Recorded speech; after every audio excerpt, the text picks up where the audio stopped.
Louvado seja Deus, o Senhor está conosco, nós dependemos dEle e não há outro lugar melhor para estarmos nesta noite do que na presença do nosso Deus.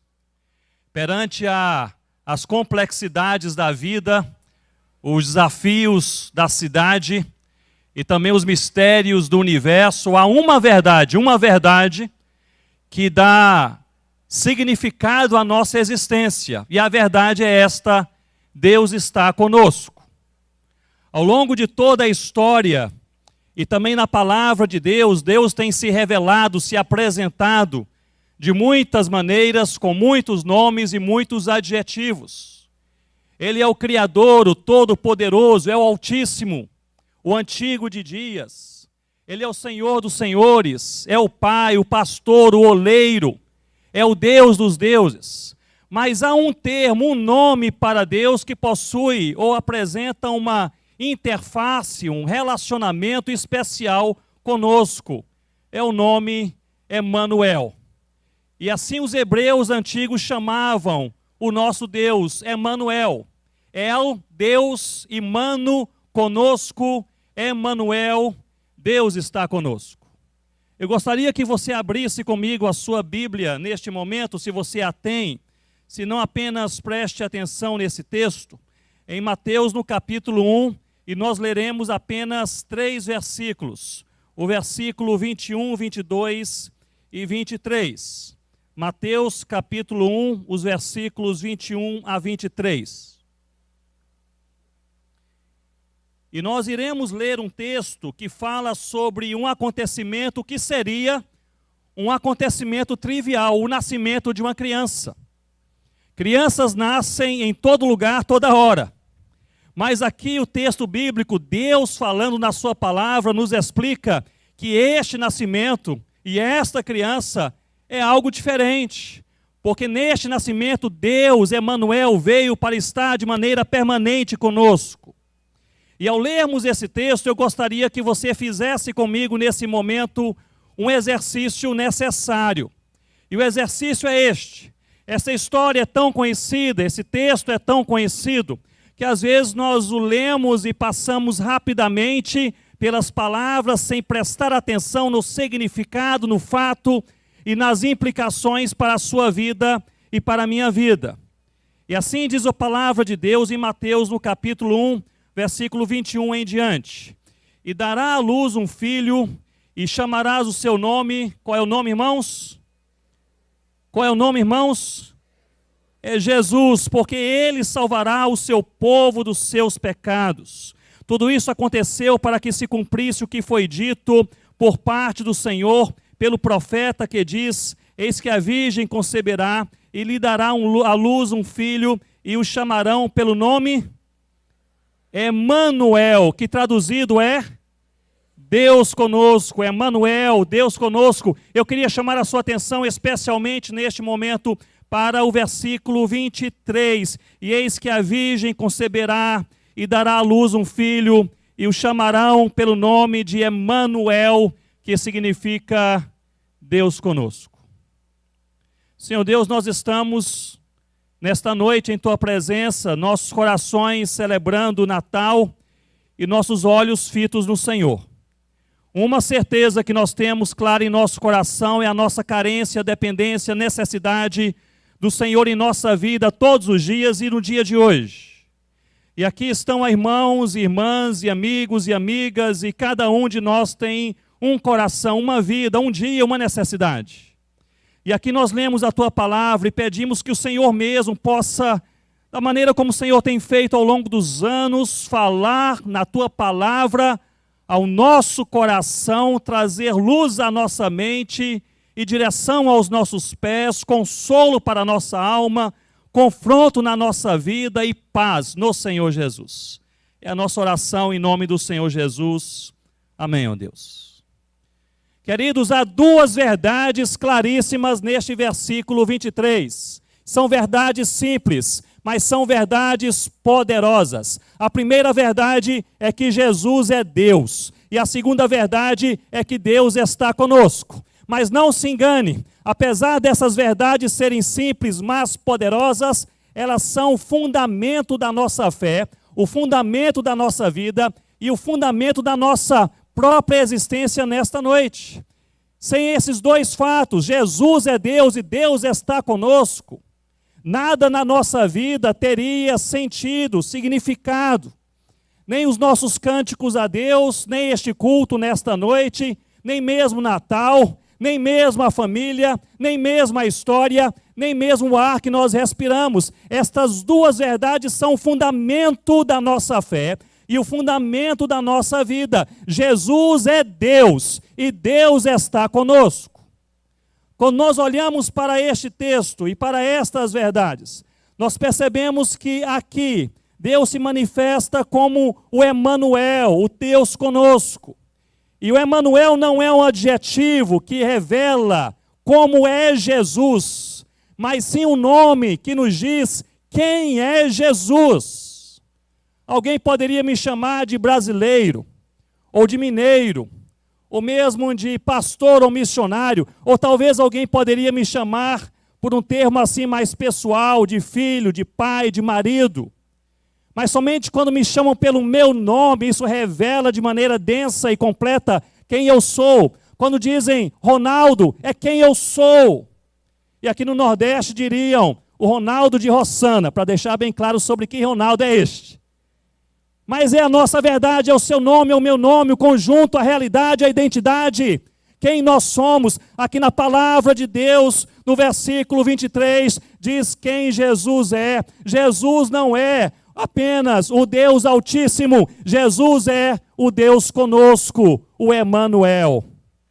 E é impressionante para mim, creio que impressionante também para você, nós vemos que na primeira vez que Jesus é apresentado no Novo Testamento, é assim que ele é apresentado, porque Jesus é apresentado nos evangelhos, Mateus, Marcos, Lucas e João, é a mesma história, é o mesmo Jesus, mas é uma história olhada por ângulos diferentes e toda inspirada por Deus. E aqui nós vemos que este Jesus, na primeira apresentação, em Mateus no capítulo 1, versículo 23, ele é apresentado como Emanuel, é aquele que tem este nome. Deus não está distante, Deus não está em outra galáxia, Deus não é uma vã filosofia, Deus está conosco, é Jesus. E isto é impressionante porque é um convite para nós entendermos esta verdade, mas também a experimentarmos. Deus está conosco. Creio que há 3 verdades insuperáveis nesse versículo 23. A primeira verdade insuperável é que Deus se tornou humano. E este é o significado do versículo 23. Em uma outra apresentação sobre o Senhor Jesus, você se lembra, Mateus, Marcos, Lucas e João. Em João no capítulo 1, no versículo 1, nós lemos que no princípio era o Verbo estava com Deus e o Verbo era Deus. É a mesma história, sobre o mesmo Jesus, o mesmo Emanuel, mas com cores, ângulos um pouco diferentes. No princípio era o Verbo, quer dizer que esse Verbo, ele é eterno, porque está no princípio. Ele estava com Deus, portanto ele é pessoal, é uma pessoa. E ele era Deus, este Verbo, ele era divino. Portanto, o Verbo sobre o qual João nos fala, ele é eterno, ele é pessoal, ele é divino. Mas que verbo é este? No versículo 14 de João capítulo 1 nós lemos, e o Verbo se fez carne e habitou entre nós e vimos a sua glória. Fala sobre Deus, fala sobre Jesus, fala sobre o Emanuel. Jesus, ele é a representação de toda a bondade e da promessa de Deus em toda a história. Deus se tornou humano. Mas me acompanhe, Deus se tornando humano, ele não perdeu em nenhum momento a sua essência como Deus, mas por algum motivo era necessário que Deus se tornasse humano para que nós pudéssemos receber graça e ele pudesse receber a glória e os nossos pecados serem pagos pelo Senhor Jesus. Eu creio que é preciso nós compreendermos essa história do Natal no contexto maior da história de Deus, redimindo o seu povo. O Natal não é um fato isolado. O Natal faz parte de uma narrativa, de uma história maior, de Deus redimindo o seu povo ao longo de toda a história. O Natal, ele tem significado à luz do Evangelho. Olhe bem para mim nesse momento e me acompanhe. Este Evangelho, ele poderia ser resumido em 3 ou 4 minutos. Da seguinte forma: Deus, o Criador de todas as coisas, fez os céus, a terra e toda a humanidade, movido pelo seu amor. Mas o homem contaminado pelo pecado, ele ofendeu a Deus e de Deus se afastou. E o salário do pecado é a morte. E a humanidade, você e eu, todos nós deveríamos morrer eternamente. Mas Deus, movido pelo seu amor, ele nos deseja o bem. Pela sua graça, nos dá o que nós não merecemos. E pela sua misericórdia, a sua compassiva tolerância, mas Deus, ele se encarna em Jesus e pôs Jesus para vir a essa terra, andar nos nossos caminhos, beber a nossa água, comer a nossa comida, falar a nossa língua, chorar as nossas lágrimas e pagar o nosso pecado com a sua morte. Para que nós não morrêssemos, ele morreu, mas Deus e Jesus na cruz derrama o seu sangue para a salvação de todo aquele que crê, de todas as línguas e tribos e povos e nações. Mas Jesus, o Emanuel, Deus conosco, que morreu, ele não permaneceu morto, mas ressuscitou. Ele morreu como Cordeiro de Deus, mas ressuscitou como leão da tribo de Judá. E esse Jesus, Emanuel, Deus conosco, foi para os céus, mas não nos deixou órfãos. Ele enviou o Consolador, o Espírito Santo, que habita a igreja, o meu e o seu coração, para nos animar a seguir, a amar o Senhor Jesus. E este Jesus que foi aos céus, um dia voltará para julgar vivos e mortos, e ele será eternamente Senhor de tudo e de todos, para todo sempre. Este é o Evangelho no qual você e eu precisamos crer, e pelo qual nós precisamos viver, porque tudo isso aconteceu para que duas coisas pudessem acontecer: nós recebêssemos paz e Deus recebesse glória. Louvado e glorificado seja o nome do Senhor Jesus. Deus se tornou humano. Esta verdade, ela é insuperável. E tudo ganha vida quando nós passamos a entender e a crer nessa verdade. Talvez haja pessoas aqui conosco nesta noite que já ouviram milhares de vezes o nome de Jesus, mas não creem em Jesus. No momento que você se encontra com essa verdade, pela graça de Deus, algo pode mudar no seu coração. E você que não crê, passa a crer. E você que crê, passa a crer um pouco mais.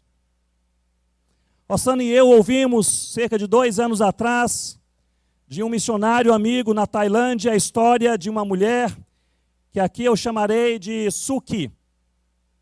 Uma mulher com 50 anos de idade, de uma família budista. Ela ouve sobre Jesus, e ela ouve este evangelho que aqui eu resumi em 3 ou 4 minutos, e ela é tomada por esse sentimento de que é pecador e precisa de salvação, e pela convicção de que em Cristo Deus está conosco. E ela é convertida ao Senhor Jesus. E a Suki, ela fica impressionada com Jesus, e todo dia ela quer ir para a igreja, para adorar Jesus, para se encontrar com os irmãos. E ela morava a 7 quilômetros da igreja.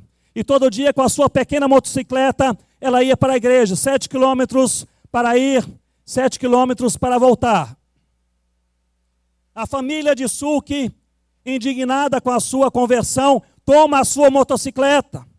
Ela não pensa 2 vezes, pega emprestado uma bicicleta e ela continua diariamente, 7 quilômetros para ir, 7 quilômetros para voltar. Ela quer adorar o Senhor Jesus com outros irmãos.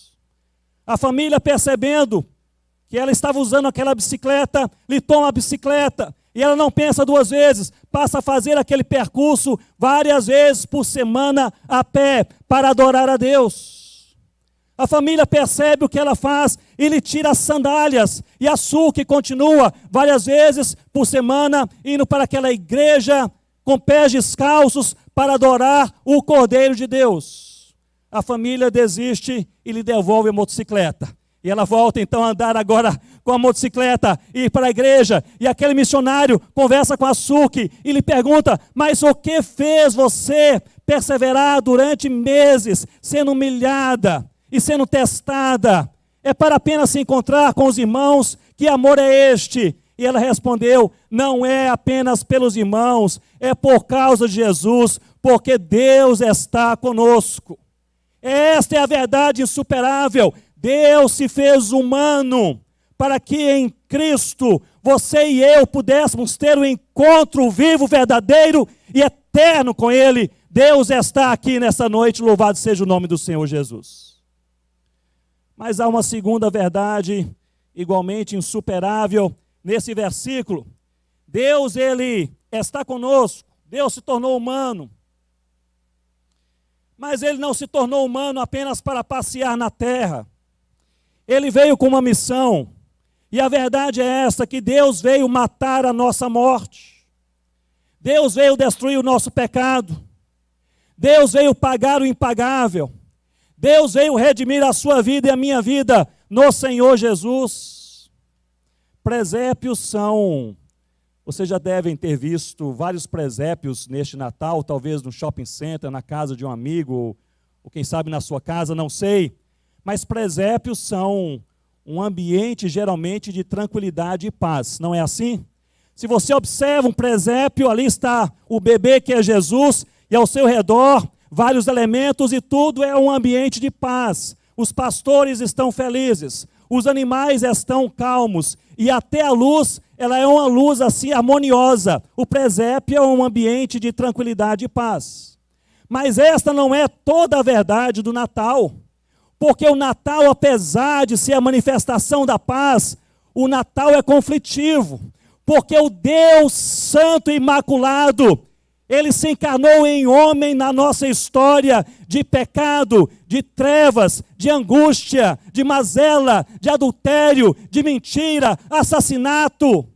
Deus Santo, Ele se encarnou em homem na nossa história.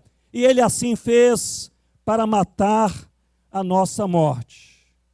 Cristo nasceu puro e santo, mesmo em meio ao pecado. E esta é uma verdade que no Evangelho segundo Mateus parece que fica bem clara em todo o capítulo 1, porque nesse capítulo 1 nós lemos sobre a genealogia de Jesus. E aqui de Abraão a Jesus 42 gerações. E Deus, que inspirou a palavra, Ele faz questão de demonstrar, de expressar que as pessoas que vieram antes de Jesus não eram puras, puro apenas Jesus.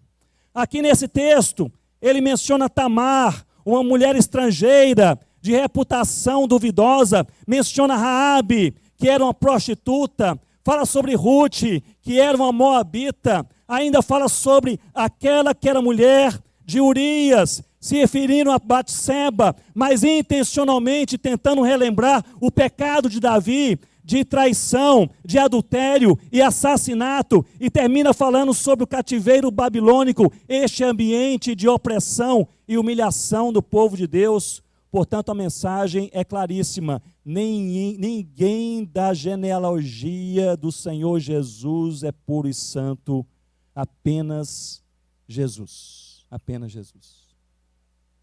Se nós olharmos o texto bíblico em Lucas, no capítulo 2, você se lembra os 4 evangelhos. A mesma história, olhada por ângulos diferentes. Em Lucas capítulo 2, o Senhor Jesus nasce e os anjos cantam. E o que cantam os anjos? Eles dizem: glória a Deus das maiores alturas e paz na terra para aqueles a quem Ele quer bem. E os anjos estão aqui resumindo qual é a missão do Senhor Jesus. A missão de Jesus, olhe para mim nesse momento, a missão do Senhor Jesus é dar glória a Deus e paz aos homens. É por isso que Deus se tornou humano. É por isso que Ele veio matar a morte. E para que nós pudéssemos ter paz e Deus ser assim glorificado, era necessário que passássemos por uma profunda transformação de vida. Não há escuridão tão densa que Deus não possa, em Jesus, iluminar. Não há coração tão perdido que Ele não possa resgatar. Não há família tão destruída que Ele não possa recuperar. Não há igreja tão morta que Ele não possa reavivar. Não há pessoa tão perdida que Ele não possa salvar. Você talvez esteja aqui nessa noite e você pense, mas não há solução para a minha vida ou a minha história. Jesus, Deus conosco, Emmanuel, não há nada que Ele não possa fazer. Por isso Ele se tornou humano, Deus, para matar a nossa morte e nos dar vida no Senhor Jesus. Rossana e eu temos nos últimos anos plantado igrejas na tribo Sateré-Maué, lá na Amazônia. E esse ano visitei uma região nova, Sateré, um pequeno riacho chamado Manjuru. E ali eu pernoitei em uma aldeia, e era uma aldeia bem no meio da mata. E você sabe aquela noite escura, em que não há lua e não há estrelas, aquela escuridão total. Já estiveram em algum local assim? Você desliga a luz e você não enxerga nada.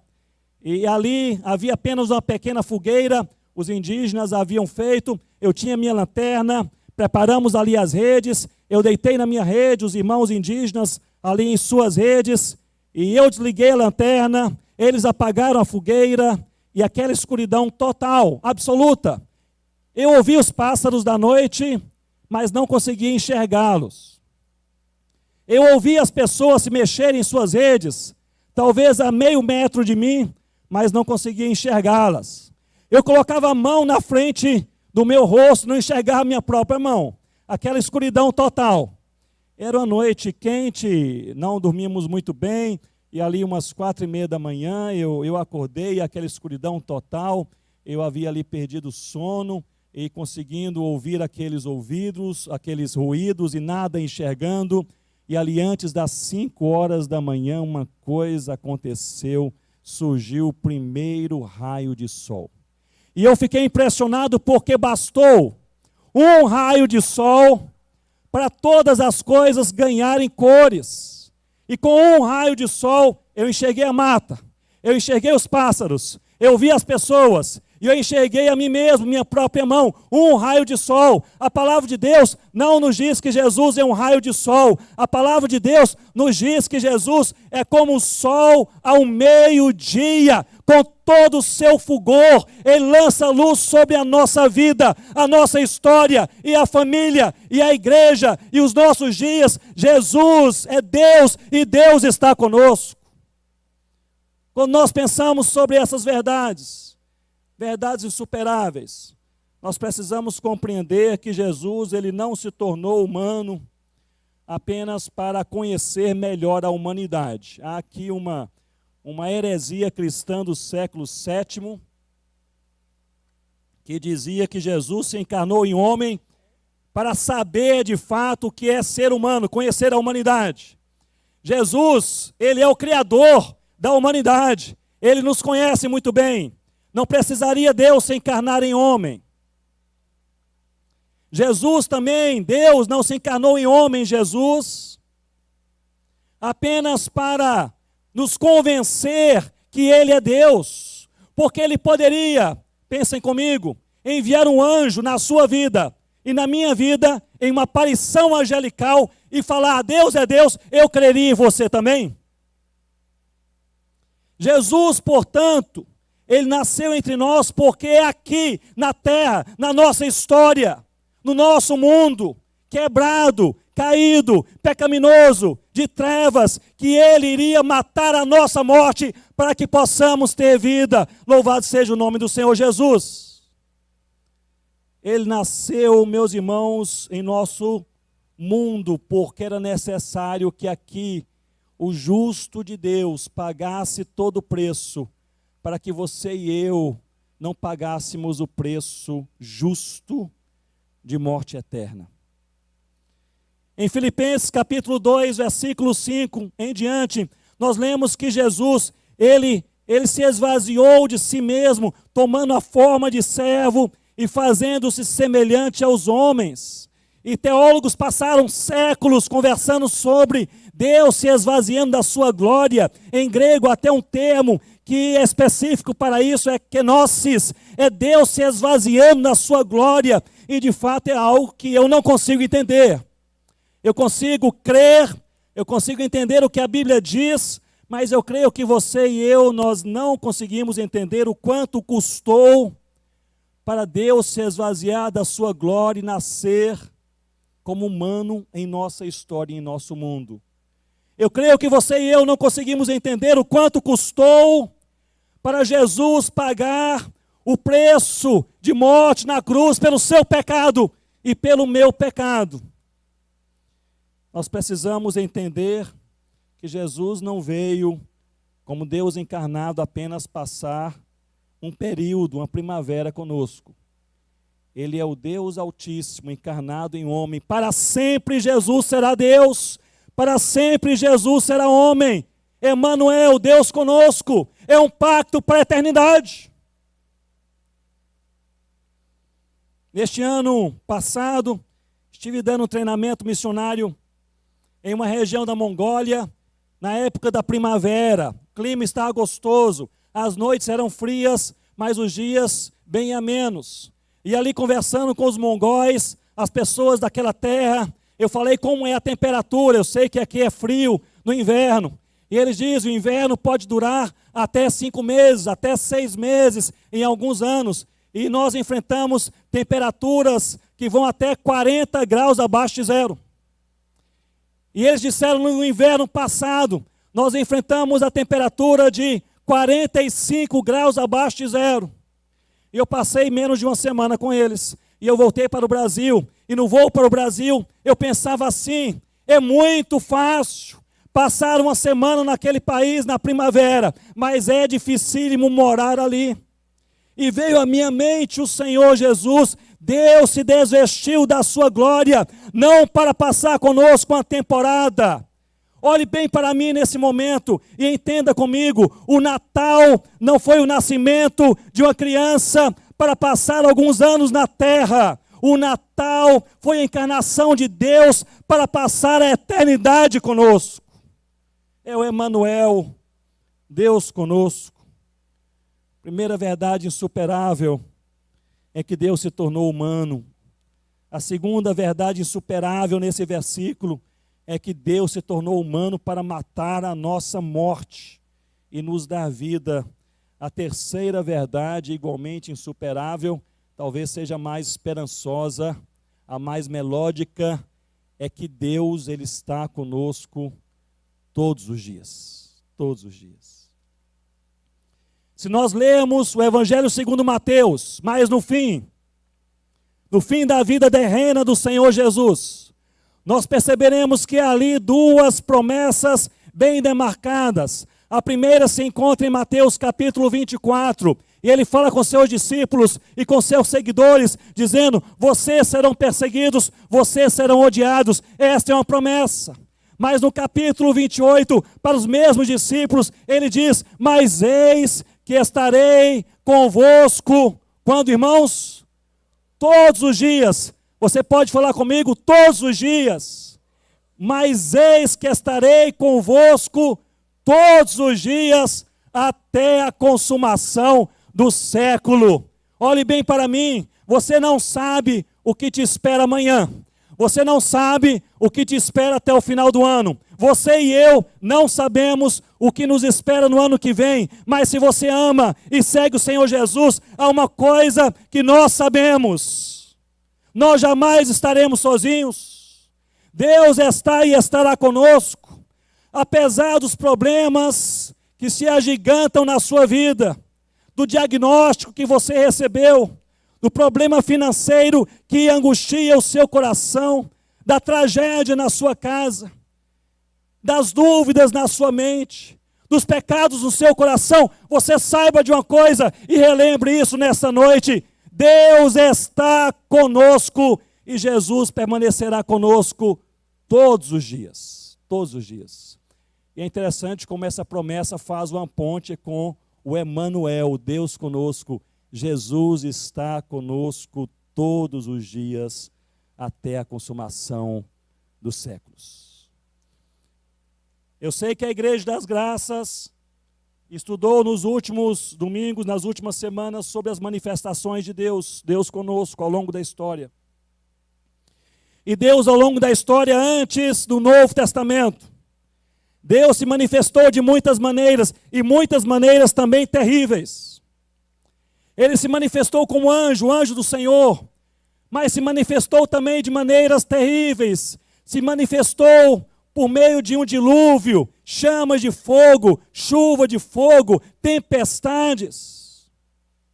Mas é interessante que no Novo Testamento, no Senhor Jesus, Deus se manifesta como um bebê.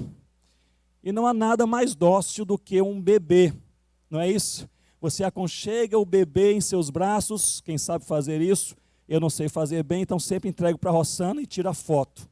Mas você aconchega o bebê em seus braços e aquele bebê, se ele tem alimento e tem aconchego, ele está feliz, ele não é exigente. É exigente depois que cresce, mas ali não é exigente, é um bebê. Não há nada mais dócil do que um bebê. E Deus se manifestou em carne, em Jesus e por Jesus, como um bebê, para deixar bem claro que Ele não veio nos visitar, Ele veio habitar conosco todos os dias eternamente.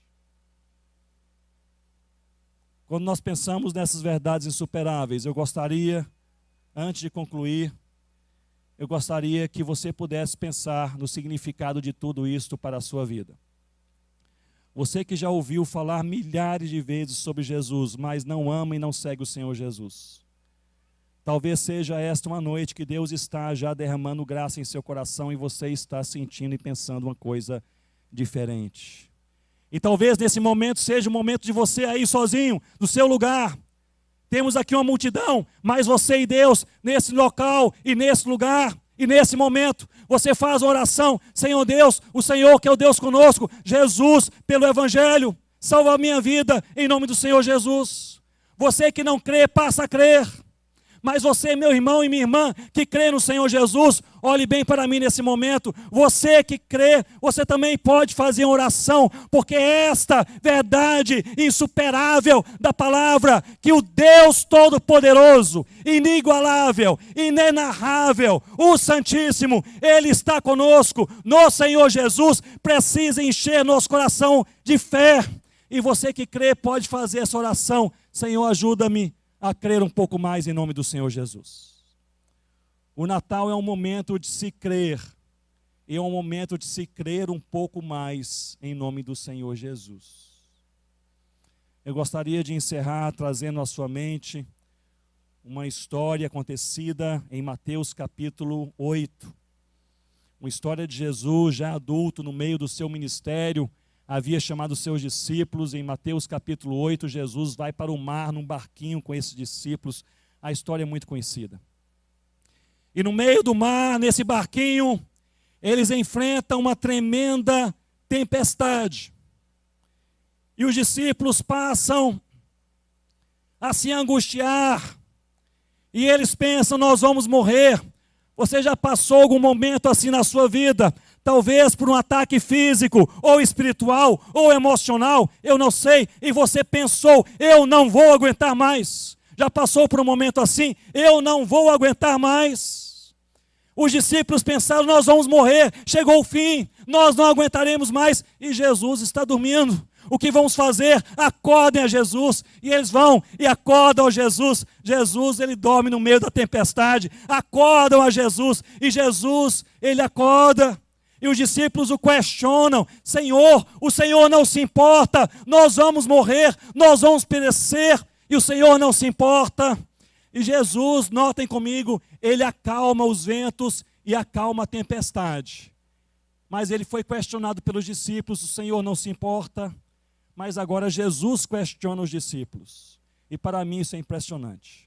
Porque Jesus não questiona a experiência de vida dos discípulos. Jesus não questiona a compreensão intelectual dos discípulos. Jesus lhes questiona a fé no que creem. Vocês não têm fé?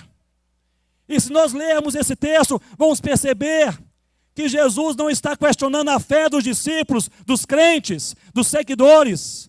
Apenas uma fé que poderia fazer o que Jesus fez, acalmar as tempestades. Não, mas uma fé que estaria dizendo aos discípulos que eles poderiam descansar por saberem de uma coisa: Deus Emanuel, Deus conosco, Jesus, Ele estava naquele barquinho. E eu creio que é dessa fé que nós também precisamos a cada dia. Não apenas para fazer o que Jesus fez, mas uma fé para descansar sabendo que a presença de Deus em Cristo em nossas vidas é suficiente. Olhe bem para mim nesse momento e reflita comigo. Fé para crer e descansar, sabendo que o Emanuel, Deus conosco, a presença de Jesus, nos é suficiente. Isto dá glória a Deus e dá paz aos homens, paz aos nossos corações. Vamos orar, curva a sua cabeça, ore comigo nesse momento. E eu gostaria de orar pensando naqueles que nos ouvem nesta noite e até aqui não estão caminhando com Jesus, mas caminharão. Eu gostaria de pensar naqueles que estão caminhando com Jesus, mas que precisam crer um pouco mais, sabendo que o Emanuel, Deus conosco, a presença de Jesus, nos é suficiente. Senhor Deus, nós queremos louvar ao Senhor. Nem 1 milhão de palavras ou 1 milhão de cânticos poderia de fato agradecer suficientemente ao Senhor pelo teu amor, pela tua graça e misericórdia, porque o Senhor em Cristo é o Emanuel, o Senhor está conosco. Nem 1 milhão de anos nós poderíamos expressar a gratidão de nós não termos sido consumidos pela nossa própria história e pecado, ou sermos abandonados à nossa própria sorte. Mas o Senhor nos amou, pensou em nós, nos abraçou. O Senhor se encarnou eternamente, homem, Jesus, eternamente Deus. Nosso Senhor e Salvador, Salvador de todo aquele que crê, louvado seja o teu nome nessa noite. Ó Deus, nós queremos orar com aqueles que estão aqui nessa noite e que não estão seguindo o Senhor Jesus. Talvez tenham ouvido 1000 vezes falar de Jesus, mas hoje o Senhor derramou graça, o Senhor abriu a mente, colocou fé no coração, e há um desejo na alma destas pessoas de seguir o Senhor Jesus. Nós queremos orar por cada um, por cada uma, aqui neste momento, em nome do Senhor Jesus. E nós queremos que o Senhor, em nome de Jesus, dê, ó Pai, uma fé viva na palavra, em Cristo, um compromisso real com o Senhor, um desejo de lhe conhecer cada vez mais. Transforma essas vidas, perdoa os pecados, redime a história. Senhor Deus, salva as vidas que o Senhor deseja salvar nessa noite, em nome do Senhor Jesus. Nós queremos orar também pela igreja, ó Deus. Nós que conhecemos, seguimos a Jesus, cremos, mas Deus, ajuda-nos na nossa falta de fé. Queremos crer mais, precisamos crer mais. Que esse Natal não seja luzes, presentes, histórias, encontros, almoços, jantares. Que esse Natal seja fé em nome do Senhor Jesus. Deus, que esse Natal não seja apenas agitação, encontros, não seja nem mesmo uma performance, não seja nem mesmo um culto. O Natal seja, ó Deus, o Senhor trabalhando conosco em nosso coração, nos ajudando a crer mais no Emanuel, Deus conosco, Jesus, louvado seja o teu nome. Ó Deus, eu quero orar também por aqueles que, à semelhança dos discípulos em um mar agitado, passam pelo vale da sombra da morte, talvez em medidas diferentes. Tenhamos aqui pessoas que, apesar dos olhares aparentemente alegres, dos abraços que foram dados no início, o Senhor conhece os nossos corações. Talvez haja aqui entre nós, Senhor Deus, aqueles que estão passando pelo pior dia das suas vidas, um momento que não conseguem suportar. Ó Deus, Senhor, acalma tempestades, e nós oramos por isso, em nome de Jesus também nessa noite. Acalma as tempestades. Faça o vento cessar, em nome de Jesus. Faça a chuva parar, em nome de Jesus. Senhor Deus, acalma a tempestade, pois já não aguentamos mais. O Senhor conhece a medida de cada um. Mas, ó Deus, nós queremos orar por algo muito superior à tempestade acalmada. Nós queremos orar por fé e paz no coração, por entendermos e crermos que Jesus está conosco. Ó Deus, que nesta noite, ao fim deste ano, nas nossas vidas e famílias, o Senhor receba glória e nós recebamos paz. É a nossa oração em nome de Jesus. Amém, ó Deus.